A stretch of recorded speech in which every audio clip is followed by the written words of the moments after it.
Human trafficking. Ano ang human trafficking? Ito ay isang paglabag sa Republic Act 9208 na inamyendahan ng Republic Act 10364 o Expanded Anti-Trafficking in Persons Act of 2012. Ang human trafficking ay mayroong pananamantala matapos na maipasok ng legal o illegal ang isang tao sa ibang bansa. Ang human trafficking ay pangangalakal sa paraang legal o illegal ng mga tao nang walang kapahintulutan ng mga biktima. Karaniwan itong kinakikitaan ng paggamit ng dahas, pananakot at pang-aalipin.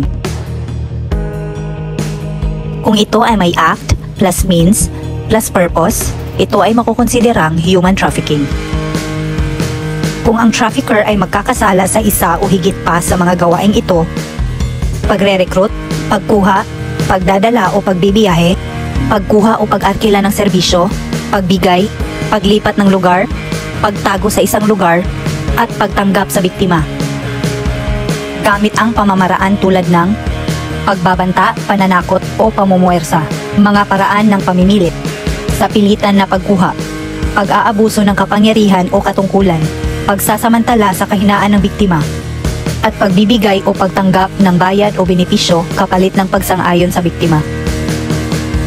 Para sa mga layuning ito, prostitusyon, pornografiya at iba pang forma ng sexual na pansasamantala, sa pilitang pagtatrabaho, pag-aalipin at puwersang paninilbihan, pagtanggal at pagbenta ng mga bahagi ng katawan, pagkuha at paggamit sa mga bata para sa iligal na gawain kabilang ang produksyon at trafficking ng drugs, at pagkuha at paggamit sa mga bata para lumahok sa mga armadong aktibidad kabilang ang pagsali sa mga hukbo.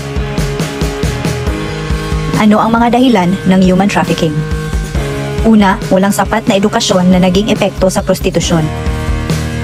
Pangalawa, kahirapan.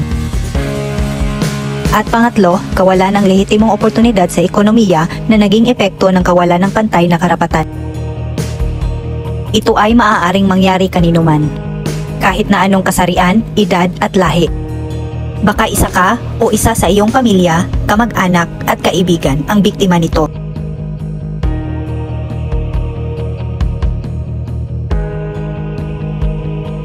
Maaaring tumawag o mag-text sa aming hotline numbers o tumawag o mag-chat sa aming official Facebook account. Stop Human Trafficking. Mga paalala mula sa Bacolod Municipal Police Station, Lanao del Norte Police Provincial Office.